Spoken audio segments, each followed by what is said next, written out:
Bismillahirrahmanirrahim. Alhamdulillahirabbil alamin. Nahmaduhu wa nasta'inuhu wa nastaghfiruh. Wa na'udzu billahi min syururi anfusina wa min sayyiati a'malina. May yahdihillahu fala mudhillalah wa may yudlil fala hadiyalah.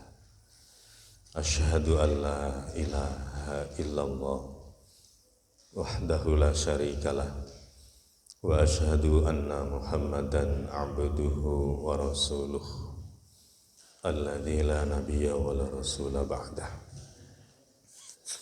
Allahumma shalli wa sallim wa barik ala sayyidina Muhammad wa ala alihi wa ashabihi wa ummatihi ajma'in. Amma ba'du. Rabbi shrah li sadri wa yassir li amri wahlul 'uqdatam min lisani yafqahu qawli. Subhanaka la ilma lana illa ma 'allamtana innaka antal alimul hakim. Yang terhormat dan kami hormati Takmir Masjid At-Tanwir Gunung Tambur beserta seluruh tokoh yang ada di lingkungan Masjid At-Tanwir, yang terhormat dan kami hormati para imam salat 5 waktu, para bilal, para pegawai fardu kifayah, para guru ngaji dan seluruh jamaah yang pada subuh hari ini dihadirkan oleh Allah Subhanahu wa taala di tempat ini. Mari kita bersyukur kepada Allah. Alhamdulillahirabbil alamin atas jatuhnya pilihan Allah pada subuh hari ini kita dihadirkan di sini, dan jangan lupa kita berniat iktikaf pastinya. Bagi yang tidak batal wudunya. Selanjutnya mari kita beristighfar kepada Allah atas segala amal baik yang mungkin salah satunya salat subuh ini, yang terkadang tanpa kita sadari dia menimbulkan perasaan diri kita lebih baik dari mereka yang pada subuh hari ini tidak terlihat di masjid kita. Mari kita beristighfar bersama-sama. Astaghfirullahaladzim. Innallaha ghafurur rahim. Allahumma salli ala Muhammad wa ala ali Muhammad. Salawat dan salam hatur unjuk kehadirat Rasulullah Muhammad sallallahu alaihi wasallam. Kepada beliaulah kita mengambil syariah agama ini, yang lahir maupun yang batin, yang mahdoh maupun yang muamalah. Sebisa mungkin kita mengikuti segala yang beliau terapkan dalam kehidupan beliau sehari-hari. Dan salah satu sunnah beliau yang paling agung adalah bahwa beliau itu tidak pernah sholat di rumah. Ya, beliau Rasulullah Muhammad sallallahu alaihi wasallam itu yang mengaku-ngaku ahlu sunnah wal jamaah itu harus tahu bahwa Nabi itu tidak pernah sholat di rumah, dalam tanda kutip sholat wajib. Ini semuanya ngaku ahlu sunnah tapi sholatnya pada di rumah, katanya ahlu sunnah. Ya, kita berusaha. Ingat, sunnah Nabi yang paling besar itu sholat berjamaah di masjid.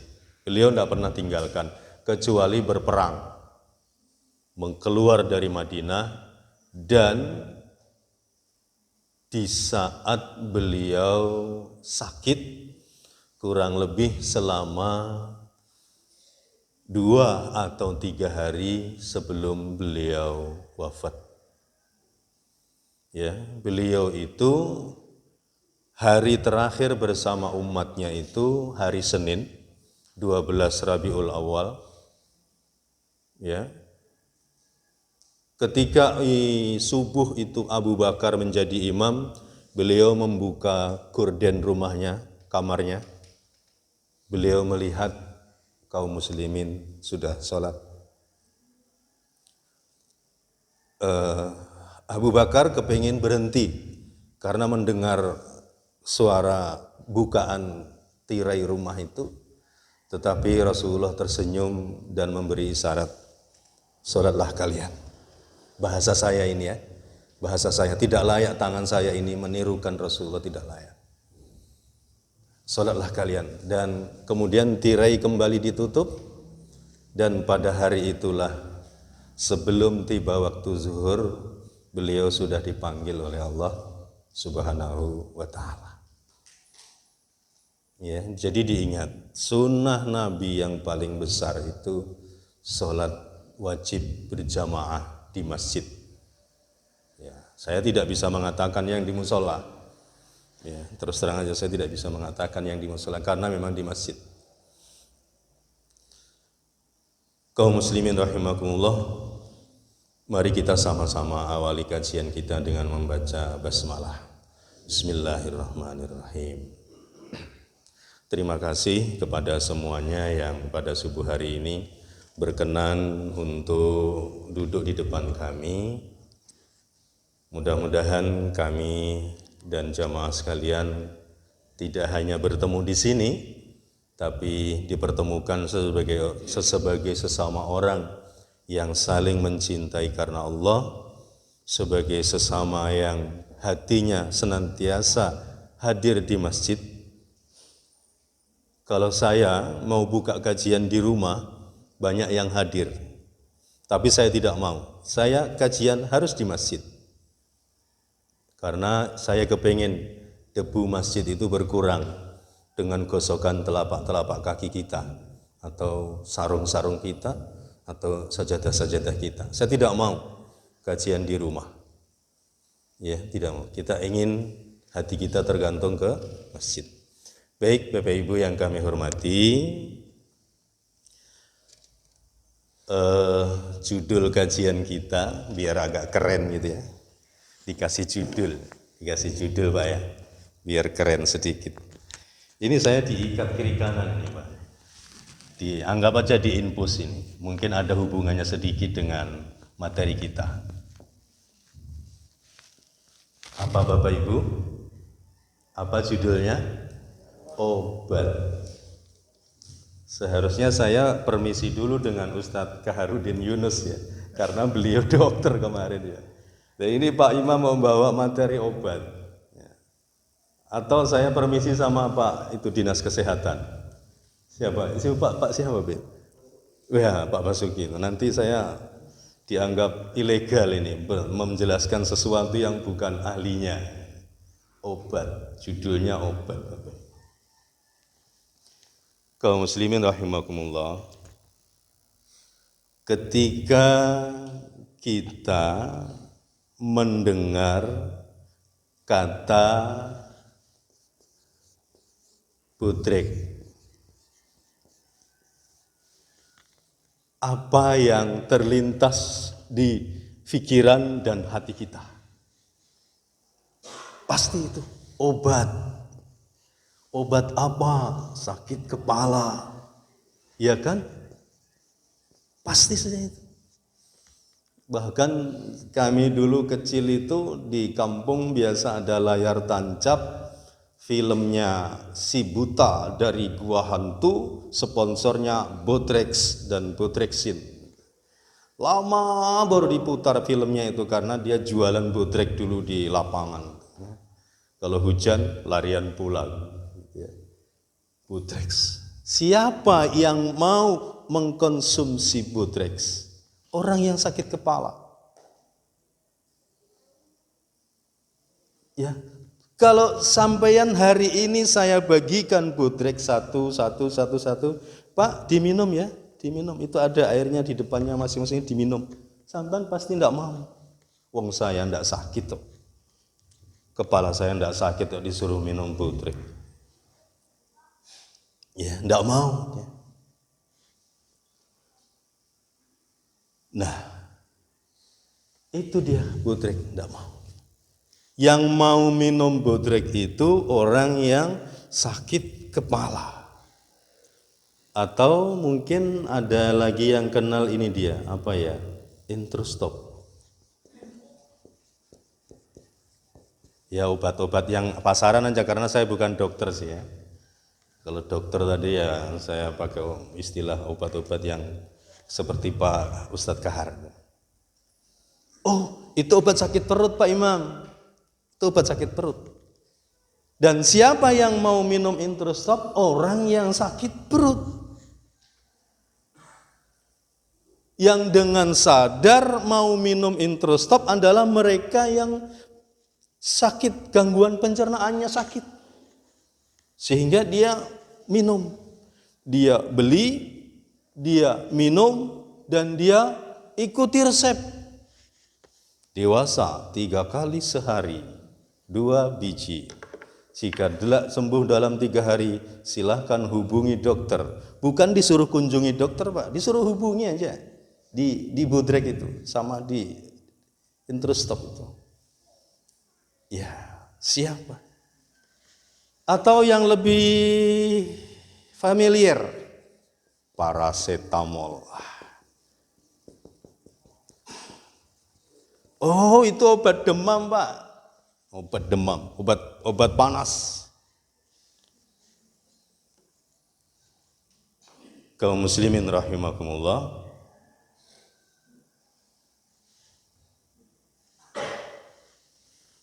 Saya akan membagikan gratis ketiga obat ini kepada Anda dengan catatan Anda harus minum di tempat. Pasti Anda tidak akan mau. Saya tidak sakit kepala Pak, saya tidak sakit perut, dan saya tidak demam. Jelas kita akan menolak. Ketika kita membeli Butrek, Intrustop, dan paracetamol, yang pertama kita baca adalah ingredient. Apa saja komposisi ini barang? Komposisinya apa dibaca? Paracetamol, arman maleat, segala macam. Dilihat komposisinya, ingredientnya dilihat. Kemudian dosis dan efek samping. Pasti kita lihat itu, efek samping pasti kita lihat. Efek samping, tidak cocok untuk orang asam urat. Ya, apalagi allopurinol ya. Kalau saya yang agak familiar sekarang, tapi alhamdulillah Bapak Ibu, kadang-kadang 3, 4 bulan, 5 bulan baru saya konsumsi, itu yang dosis paling rendah juga sih. Ya. Allopurinol untuk asam urat biasanya kan. Pasti kita lihat ini. Kaum muslimin rahimakumullah. Sekarang saya ingin menulis lagi satu, tapi sebelumnya saya beristighfar kepada Allah bahwa saya membuat merangkai materi ini bukan dalam rangka menyamakan dengan obat-obatan ini. Sekarang saya akan tulis Al-Quran.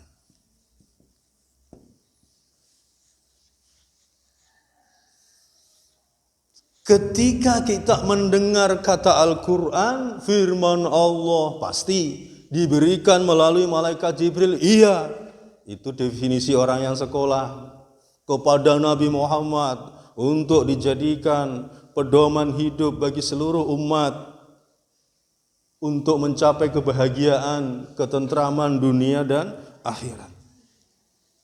Pasti. Ya, nanti kalau materinya tidak sampai jam 6 dimaklumi ya Bapak Ibu ya. Ya, kita sekedarnya saja sharing, kita lihat. Ya, ada ingredient, ada dosis, dan ada efek samping.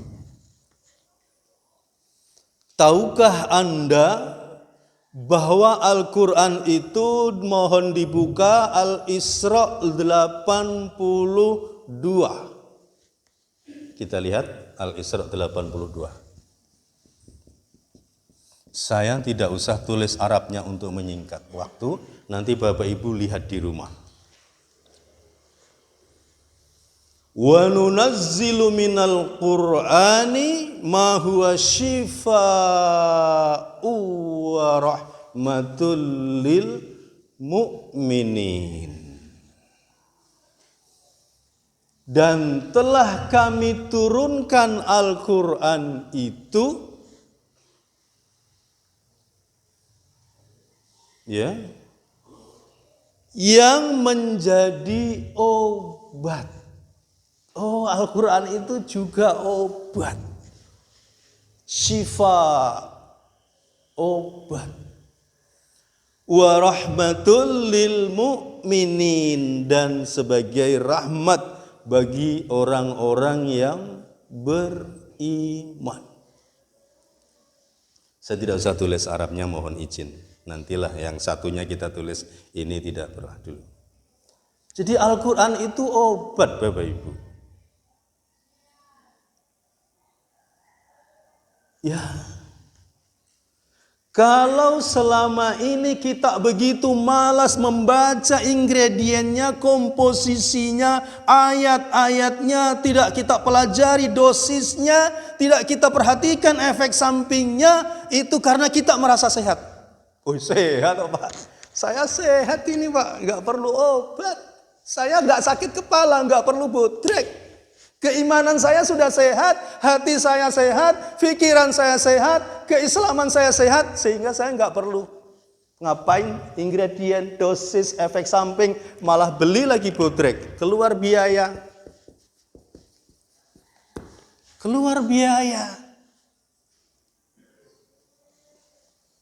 Lawang saya sehat toh Pak, ngapain tuh Quran dibaca itu? Ya, ini yang kemudian menjadi mindset umat Islam yang sedikit agak keliru. Ya, Al-Quran itu obat, bukan? Al-Isra 82 dalam Sahih Bukhari dimuat dalam tafsir Al-Fatihah, Fadilatul Fatihah atau keutamaan Fatihah. Dalam Ibnu Katsir disebutkan para sahabat Nabi itu dalam perjalanan yang Nabi tidak ikut. Nabi Muhammad tidak ikut, sampai mereka di suatu perkampungan Bani Sulaim, tiba-tiba ada cewek berteriak-teriak, rombongan, itu kepala suku kami disengat binatang, sudah kami obat tidak karu-karuan, tidak bisa sembuh. Adakah di antara kalian yang bisa meruqyah? Wah, maju sahabat. Kata teman-temannya, di Madinah dia itu bukan tukang ruqyah itu. Di Madinah itu dia orang-orang biasa aja. Kenapa dia langsung angkat tangan mau meruqyah? Pergi dia. Diruqyah, sembuh. Al-Quran itu obat. Begitu kepala sukunya sembuh, dikasih salasina syatin, 30 ekor kambing. Harganya berapa Pak Ustadz? 90 juta. Kalau harga berau paling murah itu, yang standar, 90 juta Pak. Ruqyah. Yang diruqyah bukan orang Islam. Wah, sahabat bingung ini. Wih, dapat rezeki nomplok 30 ekor ya. Kata pemimpin rombongan, kita tidak akan sentuh ini pemberian orang sebelum kita tiba di Madinah. Kita tanya sama Rasul, boleh enggak kita ambil ini kambing ini karena kau meruqyah itu. Kalau Abu Bakar, di dalam riwayat yang sahih, beliau memilih untuk tidak memakan hasil meruqyah. Beliau Abu Bakar ya, Abu Bakar. Kalau Rasulullah, gitu rombongan sampai di Madinah, Rasulullah, sini. Ini Rasulullah dia ngobat orang kampung tadi, dikasih kambing kami 30. Sini kau. Sini. Kau tadi meruqyahnya pakai apa? Saya bacakan Al-Fatihah. Ala alam ta'lam annaha ruqyah. Tahukah engkau bahwa memang Al-Fatihah itu adalah ruqyah? Sembuh. Bagi aja kambingnya, bagi aja. Kasih aku satu. Bahasa saya teh. Wadribuhu li sahman. Berikan kepadaku satu bagian. Artinya kita tidak dilarang untuk mengambil upah itu. Wadribuhu li sahman. Bagikan bagiku untukku satu aja, satu bagian. Nah, itu Al-Quran itu obat.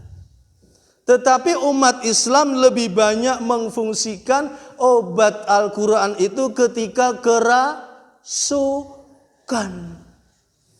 Panggilkan Ustadz, dulu, suruh bacakan, tiup, tunggu dia sakit, kerasukan.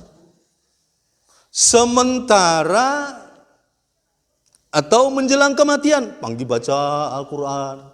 Ada yang baca Yasin, baca Al-Quran lain. Ada pas kematian, obat duka, hatamkan Quran. Keluarganya supaya tidak terlalu berduka dan sebagainya. Tetapi itu tidak salah, tetapi itu pemahaman yang sempit. Ya. Pemahaman yang sangat sempit. Al-Quran itu bukan hanya obat itu saja. Masa iman kita sehat, masa hati kita sehat, keislaman kita sehat, ketika Anda azan berkumandang, telinganya dengar, hatinya tidak, itu tidak sehat.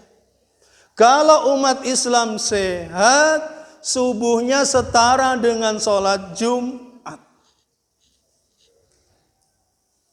Musuh utama kita adalah ketidaktahuan kita terhadap Al-Quran dan As-Sunnah. Dan itu yang dilalaikan. Al-Quran cukup di TPA. Sampai batas usia tamat 2 kali cukup. Hanya dibaca. Tidak pernah dikaji pemahamannya, tafsirnya. Ya. Musuh utama kita itu ketidaktahuan kita terhadap ingredient itu loh. Apa saja sih Al-Quran itu isinya? Dosisnya bagaimana? Efek sampingnya apa? Dan seterusnya. Sehingga kita siap keluar biaya untuk memperjuangkan Al-Quran itu. Bapak Ibu, masa sehat itu orang yang kakinya tidak bengkak, tidak asam urat, dengar azan tapi tidak melangkah, itu tidak sehat. Dan itu obatnya Al-Quran. Memahami, memaknai, dan mentadabburi Al-Quran. Sudah bisa diterima? Saya tidak bermaksud menyetarakan itu. Ini hanya untuk pintu masuk ke pemahaman ke Al-Quran. Pantas kita begitu malas membaca Al-Quran karena kita merasa sehat. Kalau kita menerima obat, pasti kita lihat ini komposisinya apa. Ini dosisnya bagaimana. Ini efek samping, pasti kita baca, pasti. Tapi karena kita merasa sehat, pantas. Begitu beratnya kita untuk mempelajari Al-Quran. Mindset umat Islam mayoritas di Indonesia, Al-Quran adalah Iqra 1-6, tamat 1 kali, 2 kali, mak patama, panggil kiri kanan, kasih hadiah gurunya, titik. Ya. Bahkan ada orang yang sengaja tidak mau mengaji Al-Quran karena takut terbongkar dirinya. Jangan dikira ketika kita mengkaji tafsir, kita tidak tersinggung. Saya yang mengkaji pertama sebelum menyampaikan ke jamaah, itu saya sudah duluan tersinggung. Ini ayat nyindir saya ini. Ini ayat menyinggung perlakuan saya, sikap saya. Namanya juga tidak enak, Pak. Tidak enak. Tidak enak bahasa anak-anak kecil kita. Aku tidak mau Pak, pahit. Obat, namanya obat tuh pasti gak enak. Kaji, perilaku saya belum sesuai ini. Kata Ustadz, bukan kata Ustadz, tapi kata Al-Quran. Kita lihat itu Bapak Ibu rahimakumullah. Sudah jam 6 kurang 20. Mudah-mudahan materinya sampai ya dari permintaan takmir kaum muslimin rahimahumullah. Jadi ketika Anda merasa dengan sadar bahwa saya ini kurang sehat Pak dalam hal keimanan, baca Al-Quran, fahami. Ya, Ustadz Indra pernah ngisi kajian di Makassar itu yang membawa lagunya Opik gitu. Obat hati, atau yang versi Jawa kuno, Tombo hati. Masuklah kita sekarang ke surah Yunus ayat 57. Surah Yunus ayat 57.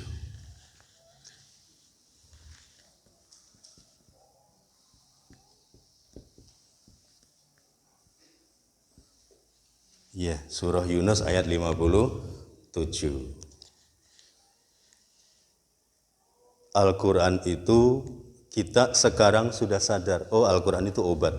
Oleh karena itu, karena dia obat dan karena saya ingin sehat, pagi saya baca, sore saya baca, malam saya baca.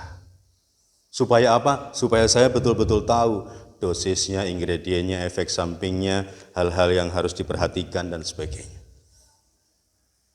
Ya, harus dibaca. Seperti doa khatam Quran itu, warzuqna tilawatahu ana al-laili, minimal malam dibaca, wa atrafan nahar, ujung-ujung siang, pagi dan petang. Minimal Al-Quran disentuh di situ, dibaca. Ya Bapak Ibu, sudah pernah kan saya sampaikan, saya itu pernah ditegur sama tetangga gara-gara di rumah itu ada bacaan Al-Quran. Rame-rame anak-anak dari masjid itu saya bawa. Tetangga saya itu nyeletuk nanya begini, kok tadi malam saya dengar banyak anak-anak baca Quran di rumah Pak? Iya, bilang kan. Kenapa Pak? Saya tidak usah jawab itu, tapi saya ingin membuka kasus saya sendiri. Kenapa tetangga saya sampai kaget dengar Al-Quran dibaca di rumah saya? Kenapa? Karena selama ini yang terdengar dari rumah saya adalah sebujur bangkai, Roma Irama. Karena selama ini yang terdengar dari rumah saya adalah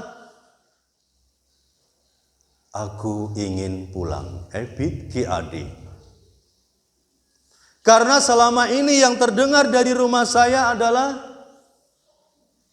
apalagi Pak, katakan sejujurnya, Dian Piscesa. Betul tidak? Sehingga tetangga saya itu kaget, Pak Imam kok tadi malam di rumahnya ada suara Al-Quran. Itu koreksi untuk diri saya sendiri.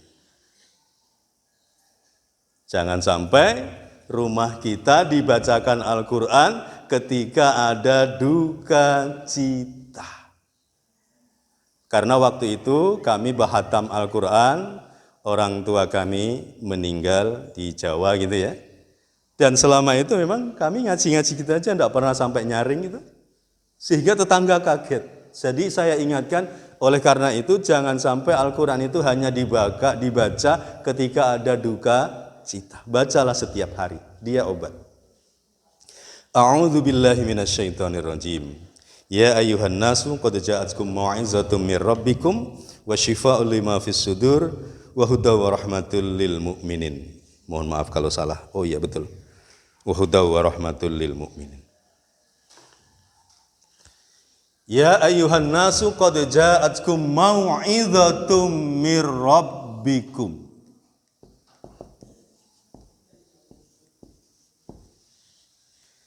Inilah Al-Quran yang pertama fungsinya sebagai mau'izah.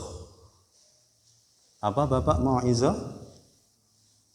Dari Tuhan kalian. Ya, sebagai peringatan, sebagai nasihat.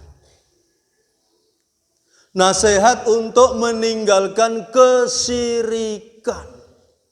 Kalau sudah Al-Quran melarang kita syirik, tapi kita masih mengerjakan, nasihat siapa yang antum mau dengar? Siapa lagi? Al-Quran pun Tuhan yang menciptakan kita, nasihatnya tak didengar. Tak payah undang Pak Imam, tak payah undang Ustadz Indra. Kalau Al-Quran sendiri sudah tidak mampu, apalah daya kami? Ya. Mau'izatum mir rabbikum. Nasihat dari Allah untuk menjalankan perintahnya dan menjauhi segala larangannya.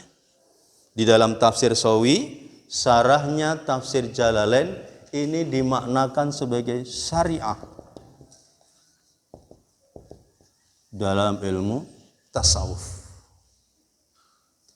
Sesudah kita mengikuti arahan dari Allah Subhanahu wa taala itu, ya, resep dari dokter tadi, resepnya adalah mau'izatum mir rabbikum, turunlah kepada wasyifa. Beli obatnya Mas. Yang kedua, wasyifa'ul lima fis sudur, obat bagi segala penyakit yang ada di hati. Kalau tadi di mukaddimah itu lebih kepada obat fisik. Kepala suku, tersengat binatang, diruqyah sembuh. Tetapi di sini ditekankan oleh Al-Quran surah Yunus 57, wasyifa'ul lima fis sudur, obat. Sesudah kita menerima nasihatnya, masuklah kita kepada pengobatan terhadap diri kita dengan ayat-ayat suci Al-Quran. Karena dia posisinya sebagai obat, hati-hati harus dibaca dengan sebaik-baiknya, sedetail-detailnya. Karena salah satu efek samping yang bagus bagi obat yang bernama Al-Quran itu adalah, di sini tadi belum saya tulis, apa Pak? Kecanduan. Hati-hati Pak ya, kecanduan obat. Tetapi kalau kecanduan Al-Quran, insya Allah mulia. Insya Allah mulia. Ya, khatamkan Al-Quran, pahami terjemahnya minimal, kajian tafsir bersama, duduk kita.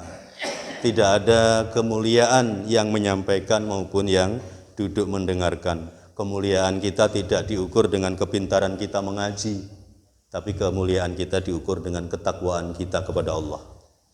Kalau saya tidak lebih takwa dari Bapak Ibu, saya tidak lebih mulia daripada Bapak Ibu. Ya, ketakwaan kita bukan diukur, oh Pak Imam ngajinya laju, tidak, tapi kemuliaan kita diukur dari ketakwaan kita kepada Allah Subhanahu wa taala. Masuk sudah wasyifa'ul lima fis sudur, obat dari hiri, dari hasad, dari riya, dari kibir, segala penyakit hati. Seperti yang disampaikan Ustadz Kaharudin kemarin, kalau hati itu bagus, seluruh badan ikut bagus. Maka Al-Quran mengobati ke sumbernya. Maaf, jika saya diizinkan membuat perbandingan, maka saya akan buat perbandingan Al-Quran itu untuk fisik, satu, untuk hati, 3. Dalilnya mana Pak Imam? Baca kul a'udzu birabbin nas. Kalau yang ini kul a'udzu birabbil falak. Kalau yang 3 ini kul a'udzu birabbin nas. Ketika Allah memerintahkan Nabi dan kita untuk memohon perlindungan kepada beliau, kul a'udzu birabbil falaq. Katakan, aku berlindung kepada Tuhan yang menguasai waktu subuh. Dari apa? Min syarri ma khalaq. Langsung, cuma 1 kali. Rabbinya disebut 1 kali. Tapi kalau kul a'udzu birabbin nas, kul a'udzu birabbin nas, malikin nas, ilahin nas. Baru disebut yang keempat. Dari apa engkau berlindung? Min syarril waswasil khannas. Dari rasa waswas yang ada di hati. Itu bandingannya dari surah ini sederhana sekali. Kalau kul a'udzu birabbil falaq ini lebih kepada fisik. Aku berlindung dari kejahatan makhluk. Tetapi kalau hati, kul a'udzu birabbin nas, Allah disebut sebagai Rabbin nas, Malikin nas, Ilahin nas, baru masuk min syarril waswasil khannas. Itu jika diizinkan. Ya, tetapi itu juga ada di tafsir Bapak. Saya tidak meramput ya, ada juga di tafsir Ibnu Katsir. Boleh nanti dibuka di surah Al-Falaq dan An-Nasnya. Mudah-mudahan terjemahnya sama, pastinya sama. Orang-orang yang sudah mendapat lisensi untuk menerjemah dengan penelitian dari majelis ulama itu luar biasa. Sangat membantu kita. Kita lanjut. Oh, obat yang ada di hati. Dan ingat, ketika Al-Quran sudah bisa menjadi syariah kita, sudah menjadi obat kita, maka wayahsilul huda wahudau. Barulah dia bisa memberikan hidayah. Itu pendapat Pak Imam, bukan, saya kajikan tafsirnya. Ayyahsilu bihil hidayah warrahmah minallahi ta'ala. Dengan menjadikan Al-Quran sebagai mau'izah, pemberi peringatan, pemberi nasihat kepada kita, dan menjadikan dia sebagai obat, barulah Al-Quran itu masuk kepada wahudan, menjadi hidayah. Ya. Kedua hal itu, kata Ibnu Katsir, ketika kita mampu menjadikan Al-Quran sebagai mau'izah dan sebagai obat dalam bagi hati kita, minasyubhi, dari bermacam-macam syubhat, wasyukuki, dan keraguan-raguan, wa huwa izalatu ma fiha min rijsin wa danasin, dan dia itu mengeluarkan segala kotoran yang ada di dalam hati. Ya. Maka barulah Al-Quran itu bisa turun menjadi hidayah. Wa rahmatul lil mu'minin. Dan sesudah menjadi hidayah, puncaknya adalah wa rahmatul lil mu'minin. Dia akan menjadi rahmat bagi orang-orang yang beriman. Jadi Al-Quran itu obat utama hati kita. Oleh karena itu, ketika kita merasa sehat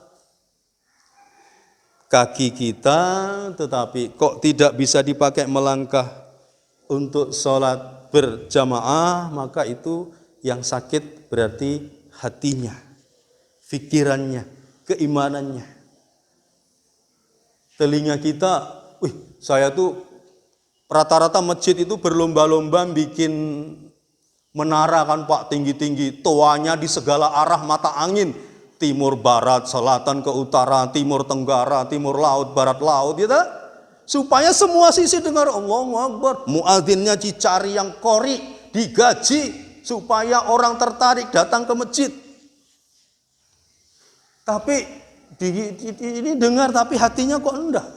Itu berarti umat ini sedang sakit dan dia harus mengambil Al-Quran sebagai obat.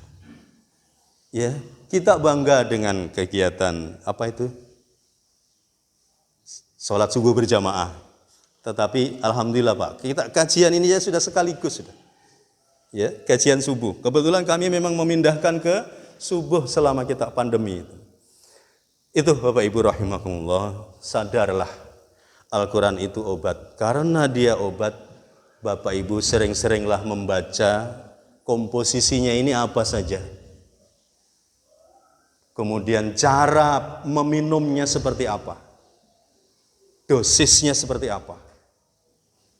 Dan kita harus sadar bahwa obat itu dibeli. Enggak Pak, saya BPJS gratis. Iya, sampean yang gratis, saya yang bayar tiap bulan dipotong gaji. Ya toh? Tidak ada yang gratis Pak. Bahasa orang bisnis, tidak ada makan siang yang gratis. Mohon maaf, bahasa orang politik. Gratis tidak. Seperti Masjid At-Tanwir mengadakan kajian, keluar biaya. Harga sebuah resep dokter. Tadi itu orang meruqyah saja dikasih 30 ekor kambing. Kalau saya itu Pak, di Berau itu distandarkan itu, saya mau jadi peruqyah aja. 30 ekor kambing Pak, 90 juta. Kalah dokter spesialis. Alhamdulillahirabbil alamin. Canda dan gurau kami yang berlebihan adalah sesuatu yang tidak terpuji dan tidak usah diikut dalam kajian-kajian Bapak Ibu yang lain. Kami memohon ampun kepada Allah atas segala khilaf dan salah yang terjadi pada subuh hari ini, dan mari kita bawa pulang surah Al-Isra ayat 82 dan surah Yunus ayat 57. Kita pahami, kita ambil Al-Quran itu sebagai obat untuk menyembuhkan sakit hati kita, sakit iman kita, sakit pikiran kita. Tidak salah ketika kita meruqyah ketika kerasukan, tapi lebih pentingnya Al-Quran itu adalah obat hati. Perbandingannya 1:3. Subhanakallahumma wa bihamdika asyhadu an la ilaha illa anta astaghfiruka wa atubu ilaik. Walhamdulillahirabbil alamin. Allahumma arinal haqqo haqqo warzuqna ittiba'ah wa arinal batila batila warzuqna ijtinabah. Rabbana atina fid dunya hasanah wa fil akhirati hasanah wa qina adzabannar. Walhamdulillahirabbil alamin. Mohon maaf atas segala khilaf. Wassalamualaikum warahmatullahi wabarakatuh.